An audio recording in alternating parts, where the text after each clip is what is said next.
How'd you know I was here? I just knew. What is this? The idea of manifest, it can be two different things. It can be metaphor, it can be literal in terms of the characters, you know, about what our destiny is, what we're supposed to be, who we're supposed to end up with. Can you guys sort of talk about that? Because it tackles sort of larger ideas within the structure of this sort of genre, sort of time bending sort of twist. Yeah, I mean, in one episode they do reference the airplane itself as the manifest because it kind of manifested out of thin air again. Yeah. But then, yeah, like what you were saying about it being representative of destiny, all of these characters have been given a second chance in coming back, and so we get to watch the choices that they make in deciding what to do with that. Yeah. And a lot of them are very flawed characters, and so we get to see them, you know, try and figure out a better route for their lives. You're so young. And you look exactly the same. Yeah. You look even better. I don't know how men do that. I'm sorry I didn't come to the airport. I'm lead detective on this abduction case. Every hour counts. Detective? Wow. A lot has changed since you've been gone.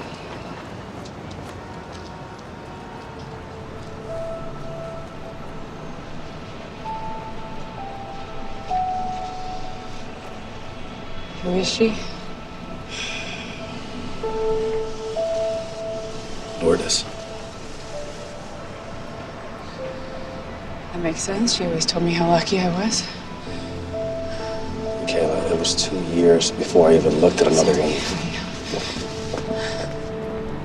Now, and then the idea also, you know, it's just how Michaela and Jared see each other. You know, it's interesting how much time can affect things and how much time can't affect things. It's sort of this sort of revolving, sort of nonlinear aspect of relationships, but just of love in general. Can you sort of talk about, you know, bridging that gap? Because with you two, it's almost as much about negative space as it is the space between the words.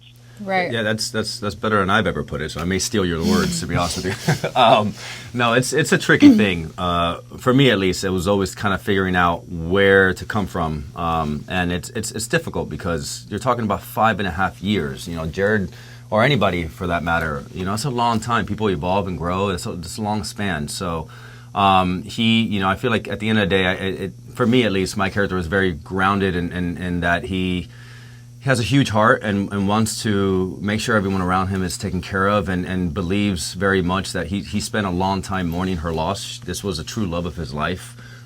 He's known her for half his life and has always loved her, but you know, he spent 2 years mourning her and moved on and built this beautiful thing with her best friend, and now she's back. And what do you do? He's caught in such a tricky, complex predicament. Whereas, you know, he has to work with her every day too. So it's really fun to have to try to navigate all these obstacles that Jeff and our amazing team of writers have put in front of us. I think too, though, there are those relationships in everyone's lives that you know, you can go years and years without seeing them, but as soon as you do, you pick up right where you left off, and those are very special, and they don't come all the time. And I think Jared and Michaela have that despite the 5.5 years that passed, the first time they see each other, it's that instantaneous remembering of the feelings that they had for each other, and not just that, but like the respect and the love and the family in each other. Yeah.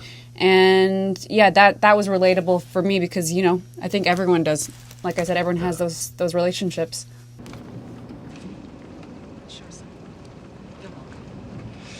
Mom's not wrong. Jared's not going to wait around forever. Great marriage, Bep Doc. Thank you. Why are you fighting this when all it's going to do is make you happy?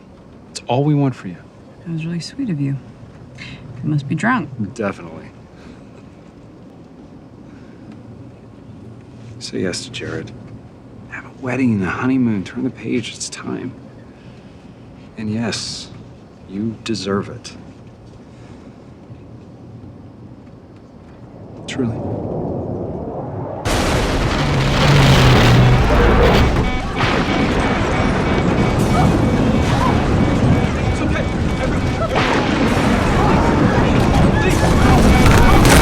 We get to meet two characters right off the top, Ben and Michaela, along with everyone else. But Ben and Michaela kind of serve as opposite ends of the spectrum. I want to say Ben is actually the more controlled character. He dots his I's and crosses his T's. Everything is the way it's supposed to be. Whereas Michaela is actually kind of more gray. She doesn't have everything together. And we get to meet her at her most fragile state right before the plane did take off. She was going through a lot. And then in landing, she's now going through more. And it's almost like she gets to figure out what control means through that. She's more of a religious person. She wants to believe that the airplane incident is based on faith and God and spirituality, whereas Ben kind of goes, no, there's got to be a science behind this. It's got to be based in fact. And so we get to see the push and pull of those two ideas. And then we also get to be introduced to other theories as to what happened through the other passengers, through Jared, through the family.